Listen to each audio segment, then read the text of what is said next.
Hey, everyone. Welcome to our Latino and Climate Power Hour. We've got some incredible guests for you. We're doing this during Hispanic Heritage Month, and I think we're all on this call. We all celebrate Hispanic heritage every single day, but we're excited that we have a month to talk about it and also talk about climate change.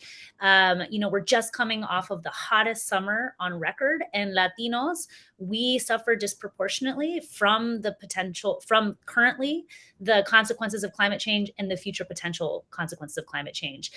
As a community, we have a lot of folks in our community that work outdoors. I spent 10 years organizing construction workers across Texas, some of who die of heat exhaustion. We know a lot of people in our community work in agriculture and landscaping, so already on the front lines of suffering the consequences of increased heat. We also know many in our community are frontline communities that live closer to zones with high pollution, higher asthma rates, not to mention that the global South is predicted to suffer the greatest consequences of climate change, being Latin America and Africa and other places that did the least to cause the climate crisis. But today, we're not just going to discuss what we're up against. We're going to discuss how we can organize in our community, how we confront this issue, and how we can actually make our lives better as well. So I want to introduce our incredible panel and would love for each of them also to tell us really quickly their favorite thing about their Latino culture. So I'll start. My name is Cristina Tzintzún Ramirez, and I'm the president of NextGen America, the country's largest youth vote organization that also helps mobilize young people to help tackle the climate crisis. And my favorite thing about being Mexican is that we brought the world chiles, chia seeds, and chocolate. You're welcome. That is Mexican, and avocados. So, if you love any of those things, you can thank our people. And I'm going to introduce Bruna Bahid Salid, who is the senior political director at United We Dream. And you talk about a powerhouse organization that helped win us DACA and get hundreds of thousands of young people expanded rights, opportunities, and continues in that fight on many issues impacting immigrants, huge number of who are Latino in this country. Bruna, tell us what is best about your Latina culture. Thank you, Cristina. Hi, everyone. Like Cristina said, my name is Bruna. I'm a former DACA recipient, and I'm currently calling in from Florida. I just moved back to my hometown after 10 years away. So excited to have this conversation because Florida is such a big part of it. I'm actually going back to Brazil, where I was born for the first time in 22 years. As a DACA recipient and as someone who grew up undocumented, I haven't been able to visit for 22 years. I'm going back in a month, and that carries a lot of different feelings for me. I feel like over the last 20 years, I've kind of tried to damper my Brazilianness because it made me sad to be away from my country. So I think I'm really, really excited just be able to love my country again and to have these beautiful new memories for my first time going back and just revisit the food, the music, so many parts of the culture that I haven't been able to be connected with. So I'm honestly, I'm just really, really looking forward to reconnecting with all of those wonderful things in Brazil. So I'm really, really excited, and it'll be a beautiful trip that I'll get to make next month. Oh, well, we're all excited for you to go. We also have with us Marco Davis, the president and CEO of the Congressional Hispanic Caucus Institute, that just had their annual convening, which pretty much anybody's who of Latinos is there, because they are one of the leading voices for Latinos and Latino leaders in developing the next generation of Latinos. So, Marco, what is best about being Latino for you, or one of the things you're most proud of? Yeah. Hi, Cristina. Thanks for having me. Happy to be here. I was thinking, you sprung this question on us. For me, it's a toss-up at the moment, somewhere between the amazing food and the amazing music from all the dishes. My maternal ancestry from Mexico, certainly I could go through the litany of all the foods and all the music from there. But for me, from the broader Latino community, sort of all the different foods and cuisines and all of the different genres of music that influence, I think, popular music on countless ways nowadays is amazing, and something I think that, as you mentioned, I celebrate that every day, not just between September and October. Awesome. Thanks, Marco, for joining us. And then we have Santiago Mayer of Voters of Tomorrow, who's their political strategist and executive director. They've been also working, we're proud to work alongside them to help mobilize the 70+ million young voters that have incredible power, and Santiago, which is also my son's name. So I love your name. I love that. I did not know that. Santi. Well, really great to be here. I'm also from Mexico. I'm a Mexican immigrant and also just love the food. And I cannot believe tacos al pastor and chiles en nogada haven't been mentioned, because I don't know if there is anything prouder to be off than those. So very excited. Awesome. Well, thanks for joining, Santiago. And we also have Green Latinos, founding president and CEO, Mark Magaña, who I think has really helped put Latinos at the center of the conversation on climate change. And Mark, tell us, share. Hey, Cristina, it's good to see you again. Last time we were with each other, we were in a photo line with President Biden. And so it's great to see you in this environment. I'm traveling in Colorado right now, so I hopefully don't lose my connection. But I'm in Boulder, Colorado, he, him, L, and really do appreciate our ability in our culture to celebrate, and the celebrations we have, not just formal, but informal celebrations. When we get together, when someone comes over and we feed them and we have music, and every day is a celebration. And then our formal celebrations, Green Latinos just celebrated our 15th year. And so we had our quinceañera in DC, and it was great. We had a baile sorpresa, we had the cake, we had everything put together. And so the celebrations that we do to celebrate our family and our community coming together are what I enjoy. Awesome. And then we have a good friend of mine, Yadira Sanchez, executive director of Poder Latinx. We both worked together before, and we actually shared an office in DC, literally shared an office. And she is building the civic and social political power of Latinos into a progressive and sustained voting bloc in key battleground states. So Yadira, cuéntanos, tell us. Well, thank you, Cristina, for the invitation and for having this amazing conversation with these amazing panelists. I'm honored to be here. I definitely want to echo the food. I think I'm also Mexican, so definitely to everyone else, you're welcome. We have, I would say, the best food, tacos, mole, tamales. But I think something I really also love is getting to know other cultures, other Latino cultures, food. I also love food, mofongo from other ethnic backgrounds, and not only Mexican. And obviously the music. I would love salsa. I love bachata. So I definitely want to thank our Latinos from the Caribbean who are blessing us with their music there as well. So if someone had dropped in from space and had never known what it was to be Latino, they're going to walk away from this being like, they have amazing food, they've got great dancing and great music, and they know how to party and build community. I think that's a pretty good sum up of what it means to be Latino. I think we have all been engaged in the fight to uplift the Latino community, to make sure our voices, our issues are at the forefront. And one of the most pressing, I guess, the most pressing issue of our time, without a doubt, is the climate crisis, because it will affect our entire planet. And especially when we talk about immigration, if we don't address the climate crisis, there will be literally billions of people that will be displaced because of the climate crisis.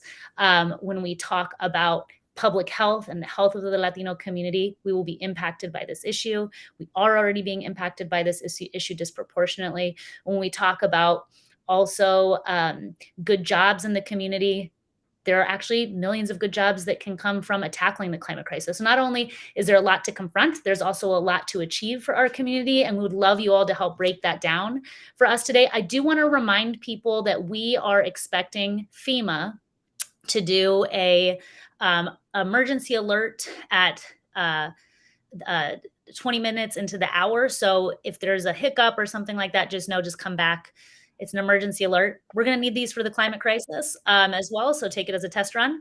But just know that we're still here, and just FEMA doing the emergency alert. So I would love to start with Marco, actually, if you could talk a little bit about, and we'll do a little round robin with this, but what are some of the most important climate issues affecting the Latino community? Thank you, Cristina. And just for context, let me try to explain a little bit sort of where my information perspective comes from. For one, so CHCI, the Congressional Hispanic Caucus Institute, we're a leadership development institute that works with young people, helping provide them opportunities to come to Washington, D.C., and most significantly, actually serve as interns or fellows working for Congress, working for members of Congress, working in legislative offices. So they often get sort of firsthand insight onto sort of what's being debated, what's being discussed, what's being considered, what's being advocated for in Congress, both by Hispanic members of Congress and non-Hispanic members of Congress, right? And about issues that explicitly name and call out our community and ones that don't. So I sort of hear indirectly through a lot of that work and through exposure and interaction with the members of Congress and with their staff about the things that are going. On the other hand, I want to mention that the young people often bring their own perspective and their own background and their own experiences to the table. So with that sort of as context for where this comes from, one of the things we've heard increasingly from young people about issues of climate, I think, are twofold.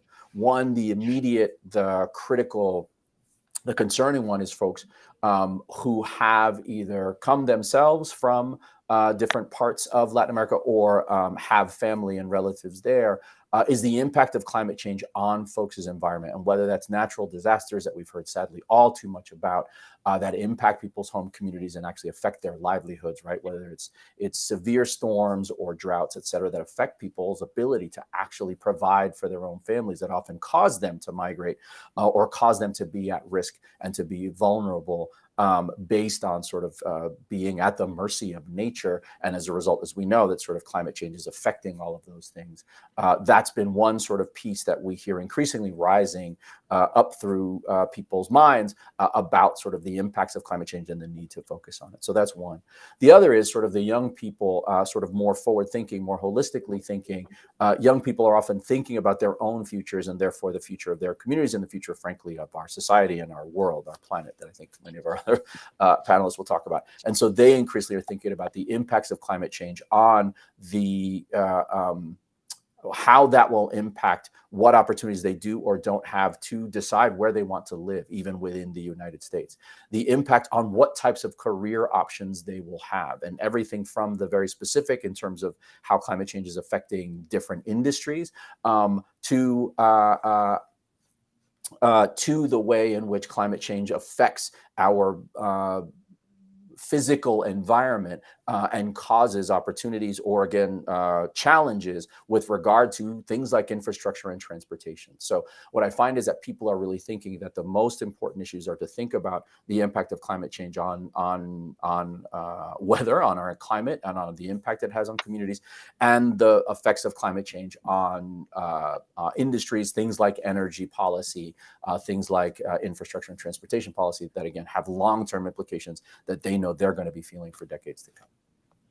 Great. Thank you so much, Marco, for that perspective, and also for training the next generation of young folks that are going up in Congress that could be the next congressional reps that help figure out the next iteration of how we tackle this crisis. Because we got the Inflation Reduction passed, the single largest investment by any country on the planet to tackle the climate crisis, but it's still just a step because it is such a huge crisis. I would love to turn it over to Mark and ask a little bit too about, you started Green Latinos. You said you just celebrated your 15 years. And a lot of people back then might not have been thinking about how the climate crisis would disproportionately impact Latinos. And I would love for you to just break that down for us a little bit. Well, yeah, thank you, Cristina, and thank you, Marco, for your answer. We're a national network of a comunidad of Latino, Latina, Latinx, environmental conservation, climate justice advocates. We're the champions in our communities, in the organizations we work in the industries we work in, government sector. And so we really are on the front lines of the hurricanes, the droughts, the floods, the wildfires in the communities we live in. If you just consider some of the top states, California, Texas, Florida, they're synonymous with environmental disasters that are increasing in strength and the frequency. And then when you look at the industries we work in, we're outdoor workers, we're working in the sun, we're farm workers. And so having the sun beating down and the increased need for pesticides, adds to that front line. And you talked about climate displacement and migration. It's not just the fact that they have to, oh, there goes the test. All right, I passed the test. I'm not going to freak out. It's just a test. The fact that they are going to have to, they're not deciding on whether they want to leave their country to find a better way of life. They're forced out because they can't grow their sustenance crops. They can no longer have access to water. And so being forced to travel thousands and thousands of miles with your child on your back is not a choice for a better life. It's a choice for survival. And so what we're facing right now is really, as you mentioned, an existential issue of our moment. And so how we face that as a community, how we are able to hopefully, we have until 2030 to wean ourselves off from oil and gas and fossil fuels and coal. These destructive qualities of this energy source leaves us in a situation where we are in communities where we have extreme health issues, asthma, cancer, heart disease, that really are in the low-income communities where many of our members have to live. And so these abilities, these issues, they overlap each other, and they deal with housing and education and jobs and health. And so the climate issues are all of our issues. And so how we address them is going to be vital right now. Thank you for that, Mark. And I think, if we look at, you mentioned the big states, right, where Latinos live. We primarily live, we are everywhere, let's be clear, in the United States, but we're also concentrated in some primary states: Arizona, California, Texas, Florida, Nevada, and New Mexico as some examples of states where we have really high concentrations in our community. And those are also some of the places where we're seeing the greatest consequences of the climate crisis. I lived through the Texas freeze, where there was a disproportionate number of Latinos that died because they were low income. They weren't able to move or get out because they couldn't afford to. Their houses were less insulated. There were people that, I had a friend, Cristina Bolaños, who had her 10-month-old baby and had to go to her car and try and keep her baby warm with her body heat. Those are real stories from our community. The climate crisis is not something of the future. The climate crisis is here, right? And so I would love, to turn to you, Yadira. You try and build the power and voice of Latinos in the community. And some people have conceptions or ideas about voting patterns, about how Latinos feel or don't feel about the climate crisis. What are you seeing when you talk to Latino voters, what they think about and see on the climate crisis? And then I'd love, Santiago, for you to jump in on that as well. And then we're getting some questions, so we'll get to some questions in a minute from the audience. Not yet. Thank you, Cristina, for that question. Poder Latinx, our mission is to build political power for the Latinx community so we can win on economic, environmental, and immigrant justice. And currently we're in 6 states: Arizona, Florida, Georgia, Washington, California, and Texas. So these are big key states where we know the Latino vote and the Latino presence plays a big role in the state's economy. Something we have seen is definitely the important environment plays a big role, not only on young people, young Latinx folks, but also throughout the community. We know that Latinos are at the front line. We are at the front line combating the climate crisis. We know that climate issues are important. It is an important issue to the Latino community because we're impacted. Climate change and pollution, we know, are driven by power plants. A lot of the fossil fuel industry and power plants, more than a quarter of them are contributing to this pollution. And where are these power plants? They are in our neighborhoods. The majority of them are in the backyards of the Latino and other communities of color, definitely contributing to the poorer quality that we know also unproportionately impacts the health of our community, including heart and respiratory diseases, but also insect-borne infections. And we see, again, like you mentioned, Cristina, the impacts that it has on children, on asthma. We see 40% of Latinx children more likely to die from asthma than non-Latinx counterparts. And then when we think of the financial burden that this really places in our community, we see more than twice Latinx folks visiting emergency rooms, for example, because of asthma complications, and putting the health at risk, but also disproportionately because of the disproportionate access to healthcare.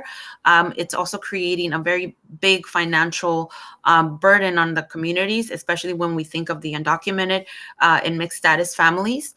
So definitely what we've been working on is heavily ensuring that our communities have equitable access to clean energy sources, regardless of their income or geography. And we've been working heavily on implementation of the IRA, of the Inflation Reduction Act. The EPA as well has a cut climate pollution plan that is providing billions of dollars to really help avoid these premature deaths, avoid the hospital and ER visits. So a lot of our work is really educational and informational. We're trying to make sure folks know that these resources are available to them, that they can access them, and that they're there really to take us into this clean energy era that we're like beginning to transition into. Yeah, and one of the other, speaking of the Latino power, and I think Marco talked about it too, about how young Latinos, right? And I think what people don't know, right, is that 1 in 4 American children today are Latino, right? 1 in 4. And that, the stat is from a couple years old, so it might have changed, but it's, just a couple years ago, it was the most common age for a white American was age 55. For an African American, it was 27. And for a Latino American, it was age 11, right? So much of our community is young in this country. And also, guess what? Latinos care a lot about climate change. Poll after poll shows they care a lot. And young people care a lot. So I'd love to turn it over to you, Santiago, like how you're connecting with young Latinos in particular, which is, again, a disproportionate share of our community is really under the age of 30 in this country. For sure, yeah. So at Voters Tomorrow, we are the country's largest Gen Z-led voting organization. And I think that Gen Z-led is key because we not only get to interact with young people in our work, we also get to interact with young people in our day-to-day lives. I just graduated from Cal State Long Beach, which is a majority Latino school. And every day I would see across like the entire school, across all of my classes, just talking with my friends, what young people were talking about, especially what young Latino people were talking about. And there is a lot of climate anxiety in my generation, in our community as Latinos, because we are really the front lines of the climate crisis. We are seeing a lot of us have family outside the United States and other countries. We're seeing how our families are being impacted by the climate crisis. We're seeing really in the United States, like rates of insurance are particularly low for the Hispanic community, which is a very important worry, especially in states like we mentioned, Texas, Florida, California, where we are being hit with crisis after crisis. And we also just have a cultural sense of like trying to be good to the environment. I mean, I'm sure everyone in this call can relate to this. My grandma and my mom, and now I do too, have like a massive plastic bag that is full of other plastic bags that we just keep reusing and reusing and reusing. And we don't have to keep generating more waste in that sort of way. So throughout like everything, we are seeing that young Latinos are not only kind of embracing the more culturally relevant environmental traditions, but we are also seeing people are very concerned, and it is having very deep psychological effects that I don't think are really discussed anywhere near enough. Awesome. Well, I would love to turn it over to Bruna. We talked a little bit about immigration and the climate crisis, but how are you all talking about that at United We Dream? And also, I'm sure you intersect with other migrant rights organizations across the globe. Like, how is that conversation happening? And you're seeing, and what are people thinking about how we respond to this moment moving forward? Yeah, thank you, Christina. Well, as the largest immigrant youth-led network in the country, we're also interacting with so many young people, so many Gen Z and millennials who are part of this movement. And I think one of the things that we have to talk about when we're talking about Latinos, climate, as well as immigration is disinformation from the right wing. Because our communities, we've been talking about the power, right? The power of the Latino vote, the power of young people. And because we hold that power, the right wing comes after that. They're scared of that power, right? They're scared of what it would mean for 32 million people to vote and have access to voting. And so just recently, Media Matters actually released a study that showed Latinos are disproportionately impacted by, or Spanish speakers are disproportionately impacted on TikTok by climate conspiracies, as well as immigration conspiracies, right? Because we know what the right wing wants to do. They want to scare people and they want to talk about scarcity when it comes to climate change or immigration so that people feel like, if they have a pie and someone else is getting a slice of that pie, their slice is smaller. But the truth of the matter is that we have an abundance of resources that can tackle these issues, and we must tackle these issues so that everyone has the ability to thrive. They have the ability to move if they'd like to. They have the ability to stay if they'd like to. And those are the things that we're really fighting for at United We Dream. But again, coming back to disinformation, right? These platforms are being just, our members themselves. They're on TikTok, they're on Instagram, they're on gaming platforms, right? Right now, United We Dream did some research on Latinos and gaming platforms and found that they are also getting hit with a lot of disinformation. And so then it makes them think differently and they're not getting the right education. So I think understanding the impact of disinformation and misinformation, how it goes through our communities. Like you shared, Cristina, for many of us, especially when we're immigrants, for the young people are the ones that are sharing information with their family members and their neighborhoods and their communities. So when we understand the impact that climate disinformation has on our communities, then we're able to have conversations with our family members, right? If I know my dad is on WhatsApp and he's getting hit with a bunch of disinformation and I'm equipped to say look, Dad, that article is not real, right? Let's have a conversation. Let's talk about the solutions. And that's really what we're trying to do at United We Dream, ensuring we're giving resources and tools for Gen Z and millennials to be able to dissipate the impact of disinformation so that our folks are equipped with the best decision and the best information so they can make decisions for themselves. And then also next year, which is a huge, election year, that's going to have reverberating impacts not only in the years to come, but in the decades to come. And so again, it's really important when we're talking about climate change and we're talking about immigration to talk about the impact that disinformation has and how the right wing is targeting our communities so that they believe something else. Well, that makes me think, right? We talked about a little bit about what we love about being Latino. We all mentioned in some ways our community, people coming together. And you just talked about talking to our friends and family. So everyone that's listening right now has some role to play to go back and talk to friends and family about how we talk about the climate crisis and also how we solve it, right? Because I think a lot of times we get stuck in the problems, right? We need to convince people there's a problem first before you can solve a problem. But also it can be so overwhelming for folks, right? So I'm wondering what tips you have to people to talk to their friends and family about the climate crisis, and then what do we do about it, and how can people's lives actually be better if we tackle the climate crisis? Anybody that wants to jump in.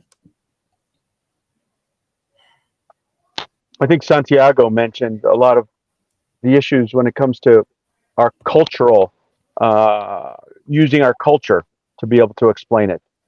We are cultural conservationists. We don't necessarily join, our environmentalism isn't expressed through joining a Sierra Club or NRDC or EDF. It's expressed through our families and the way we live. Santiago mentioned the bag of plastic bags. We all have that. The butter containers, not knowing what food is going to be in there. The reuse, repurpose, recycle, repair. We learned environmentalism on the back of a chancla. And so the conception that we aren't environmentalists is completely wrong. We just don't orient ourselves through legacy organizations to express that environmentalism. All the polls, all the surveys that we've done have shown us 5 to 10% more interested in addressing the climate crisis than other communities. And so it really is vital for us to be able to utilize in our communication that your grandparents, your aunts, were the original environmentalists, our ancestors, and that you may not even think of yourself. And our polling also says that we don't think of ourselves as environmentalists, but we do think of ourselves as stewards of the environment. That is who we are, and we need to be able to maintain that and make sure we don't get caught up in the cycle of consumerism, in the cycle of waste that sometimes represents what Americans are and what it means to become an American, but to make sure that we have and maintain some of our culture. And so being able to express that is a great way. And then the other way is really the care for our children and the future generations. We all know that our grandparents and our parents sacrificed in different ways for our future, whether it is sacrificed by immigrating or sacrificed by holding 3 jobs or sacrificed in innumerable ways, their health. And now it's a moment that we know that we need to sacrifice for our future generation, sacrifice our consumption, sacrifice maybe our time and our safety right now to be able to react to the moment we're in. And so being able to use the culture, it really can express those needs. I want to build on that. I was going to mention, as Mark just wisely indicated, I think building on our culture, we all talked about when we first had our opening comments about food in a variety of ways. And I think tying and grounding conversations about things like our environment and about climate connected to our culture, I think food is a really good example of the way, if we think about the foods we love most, the best foods that we have, the best recipes are all really based on sort of natural ingredients. They're not hyper processed types of dishes, right? And so reminding people that those foods, those dishes that we love, those recipes that have been handed down are actually going to be best when you have sort of natural and unaltered ingredients, right? And that are not overly processed and are not infused with tons of chemicals. Reminding people that that's part of, again, our cultural expression, and that's part of something we should be thinking about preserving and celebrating and building on, right? And helping to make the connection with folks of that. Literally, our dishes will not taste as good if they're not made with sort of fresh ingredients and so on, right? Similarly, I think, as Mark was saying, sort of speaking of our ancestry and so on, I think there's also kind of the misconception, again, that Latinos are not connected, for example, to the outdoors and that they don't have a connection. And I think Mark knows more than most about sort of how that can be, that myth can be busted. But the other thing I think about is sort of, I can't think of a person I know from our community who doesn't have a relative, a tío, an abuelo, an abuela, who comes from some sort of pueblo, some sort of rancho, some sort of small town up in the hills and the mountains, and they talk about it, at least who reminisce about the days. There aren't that many of us who are 6th generation big city folks, even if many of us are now concentrated in cities, right? And so again, thinking back and tying back to that and saying that folks talk about the lives they had there. And sadly, sometimes the story, as we've just mentioned, bringing in the migration patterns, right? Sometimes folks had to leave those towns because they were forced to, not by choice, but reminding them that sort of there were positives about life there and that we want to preserve and have the option and the opportunity to at least go back and visit. If not, folks have an option to continue living in those places, which again are much more in touch with nature and are much less affected or I should say, should be much less affected by climate change so that folks aren't forced to relocate. And Marco, our recipes express our conservationism. They use every part of the animal, the sesos, the lengua, the tripe. Even as we become maybe more wealthy, I'm not going to switch out tripe in a recipe for, steak or something. So it's using every part of the animal, the conservation aspect. I was also going to jump in here really quick, but definitely want to uplift cultural organizing, as both Marco and Mark mentioned, is extremely important. Everything we do, we're such a diverse community, so we need to make sure that we're culturally and linguistically speaking to our community in the way that we can reach them and connect with them the easiest way. We also know that on packed years like next year, there is going to be a heavy presidential year where our community is going to be bombarded by all these events, messages, town halls. Let's use our culture as a way to engage them. to make it fun, to disseminate this information in a way that it's easy to digest, because we know sometimes environmental issue could be heavy on the science part. Let's break it down. Let's bring experts that come from the community that can definitely disseminate the information in a way that it's not only easy, but it makes a call to action very easy to follow. Because something that we've learned through the cafecitos is that we need to hold our elected officials accountable. We need to make sure that they are representing our best interests, and we need to facilitate that information for our community so they can lift their voice and make sure we hold them accountable, or not elect champions that are gonna fight for climate action. And if I can just super quickly add to this, because I think the thing that I love about this group of panelists is the fact that we all are part of the Latino community. And oftentimes we just have mostly people who aren't kind of talking down or trying to explain people. And it feels like we're getting lectured, which is not really what we should be doing if we're trying to get people to understand and know what we're talking about. So having members of the community talking about these issues, having members of the community serve as influencers and helping elevate their messages. There's a lot of white climate influencers. We need some more Latino climate champions that we can talk about. And there's a few and they're phenomenal, but we need more.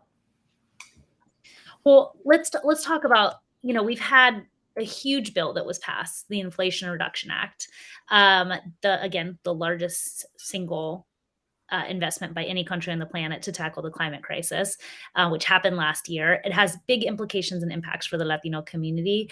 Are there a few things that you can tease out from there for folks that are listening that we can uplift for the Latino community to know about how they can be part of the change already? And I'm also going to look to you, Mark, to explain the EJ40 component of the Inflation Reduction Act, because that's going to disproportionately be able to allow for investments in the Latino community because we are disproportionately impacted by the climate crisis. So would love people's take on the Inflation Reduction Act, how they're seeing it, how they're understanding it, and how people can talk about it in their community. Yeah, I think it's, you mentioned Justice 40. Justice 40 was a commitment by the Biden administration in an executive order to say that 40% of the benefits of the grants that are going out, IRA, the infrastructure bill, CHIPS bill, should go to support disproportionately affected communities. And so our opportunity right now to create these clean jobs for the future, to make sure that our communities aren't left behind by the opportunities for solar, for wind, for to be able to have those in our community and have, instead of the dirty fossil fuel, which are in the industries that are placed in our communities, have those future industries in our communities, is something that we have to make sure we take advantage of. So that means a couple things. One, we have to make sure that we're part of those grant applications. Green Latinos for the first time was a primary on a federal grant application, and we just received $25 million from the U.S. Department of Agriculture to do tree planting. We are we're partnering with several of the major national Latino groups in an effort called Colaborativo 40 to make sure that their members know about the opportunities available, and that we collaborate to make sure that, because not everyone has the infrastructure to be able to be a primary federal government grantee, but most people are able to join a primary and be a sub to be able to participate, to be able to influence where the money goes, to be able to influence how it's spent. And if we miss this train, this hundreds of billions of dollars of investment that are going out in the next 3-4 years, then our communities will continue to suffer the racist and historical planned use of sacrifice zones that our communities have been. And so our ability right now to come together, to learn about Justice 40, IRA, infrastructure bill, to be able to know that there is technical support available, to be able to know the opportunities and collaborate, to come together to get that money for our communities, will really pay off in the long run. Like you said, the biggest investment to be able to help our community. I also want to add, I think when it comes to what we're talking about jobs, and I think we can't talk about all of these jobs without mentioning the 12 million undocumented immigrants that live in this country, many of whom, we've talked about here, hold many important jobs in our communities, essential workers, no matter what industry. And so when, these amazing big bills pass and so much advocacy work from all of our organizations from various issues really shows the intersectionality of our movements, it's really important to ensure that immigrants aren't left behind from those bills and from being able to access these jobs. So there's a lot of local organizing that can happen in different states to ensure, again, that undocumented immigrants are a part of it, but also that we continue to advocate for citizenship in Congress, so folks can have a pathway to citizenship, so folks can get access to work permits. We talked a little bit about DACA at the beginning, and the history of United We Dream and DACA. And as a former DACA recipient, I can share that, getting DACA changed my whole life. It's why I'm able to be on this call today. It changed the whole trajectory of, from graduating college to being able to get my first job. And there's so many folks who are left out and have no access to work permits, and then therefore wouldn't have access to these jobs that we fought so hard to get.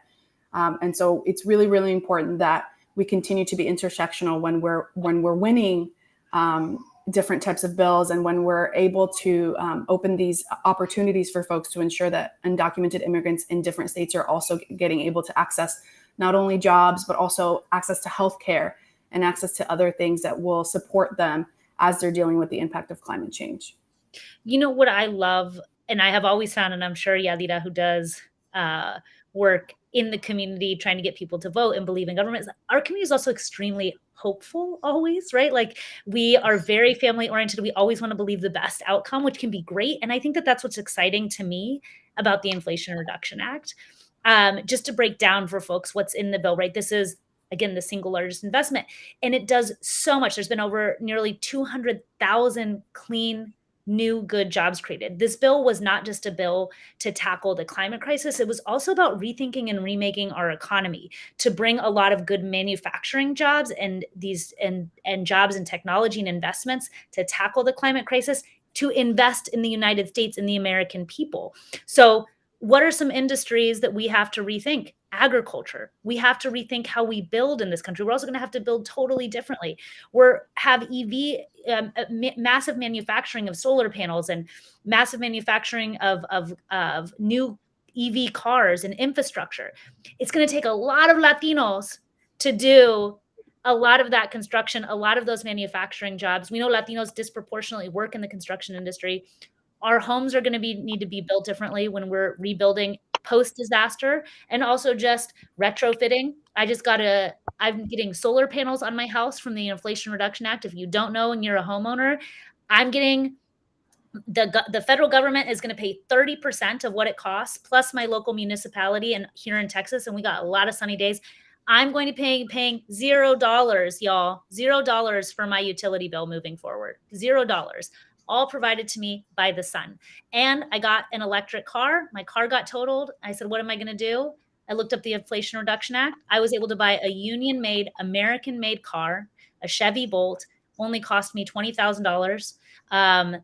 And now I never have to change the oil again. And it's made good American jobs. There's so much in the Inflation Reduction Act, plus billions of dollars set aside to invest in frontline communities to do things like make sure that there's greater green spaces that will help deal with heat for low-income communities that don't have air conditioning, for example, or invest in making sure that our schools no longer have diesel buses that are increasing asthma rates for our kids. It's just amazing to see how actually investment and leadership by our federal government can make so much of our lives better. And that's why I want to take it to the last two questions we have actually from the audience. Is just like, if you haven't looked up the Inflation Reduction Act, I want to encourage people to do so. There's so many benefits. And if you're low income, which we know a lot of Latinos are, you actually have even greater access to benefits. So everyone can benefit from this bill. It's a huge, huge opportunity. And the earlier you look up the benefits, oftentimes the more benefits you'll be able to access. So don't miss out on this incredible opportunity. And anyone that's driven an EV car, oh my God, they're so fun to drive. I feel like I'm Yoshi in Mario Kart when I drive my EV. It's amazing. So the last two questions we have are actually about jobs and how to talk about issues in the Latino community. So the first one is nuestra comunidad trabaja afuera. Our community works outside, en construcción y en la pizca, en agriculture. ¿Cómo podemos construir leyes y legislación para asegurar que nuestra gente no se expone al cambio climático? So what laws and steps can we take to make sure our community isn't being exposed to the most extreme consequences of climate change for folks that work outside? I mean, first of all, if I can just point out, we need to ensure healthcare for everyone. It is such a basic thing. Like, people are exposed to the sun. There is an increased obvious risk, especially with sunny days, of skin cancer. We can't allow people to not be able to afford treatment. And I think I mentioned this earlier. Hispanics are by and large, like, it is one of the, I can't remember if it's the least insured community or one of the least insured communities. A lot of people don't have health insurance. We need to guarantee healthcare for everyone. I think what I would add is ensuring information that we're putting out, right? Educational tools are in the languages that our communities speak. It's not just Spanish. There's indigenous languages as well in our communities in places like New Mexico and Texas, and that's important as well. And we've talked a lot about food and music and keeping things culturally relevant. That's really important. For example, like I mentioned, my dad being on WhatsApp. Many folks in our community are on WhatsApp. That's how they communicate with their family members in other countries. And that's a place where a lot of information is being spread. So making sure we're creating content for different tools. We mentioned a little bit gaming as well, right? There's a lot of young people from our communities on Twitch and Discord. So ensuring that we're having conversations there where meeting people where they're at in the ways that they speak, with content that makes them feel hope and joy. So, including talking about food and music and all of those ways, so that folks are joining our movement, not out of fear, but out of hope that they are part of what's going to fix these issues that we're talking about, right? They're part of the future. And I think like the organizations on this call do that really, really well. And so it's continuing to do that, but then making sure that our elected officials are doing that as well through their channels, right? Even today, we got the alert on our phones. We know that the government has the ability to ensure that they're sending information out to folks, but making sure it's relevant to our communities and it speaks to all the people in our communities. It's not leaving anyone out. And I think just to wrap up this last question before we move on, I think this is where we have an opportunity to organize as a Latino community and expand how we understand the climate crisis, right? So I mentioned I worked 10 years organizing construction workers in Texas. Our governor of Texas recently laws that I and many others helped pass that gave construction workers the right to rest breaks. We need to understand that if we're going to talk about how we build buildings in a different way, we have to think about the workers who build them.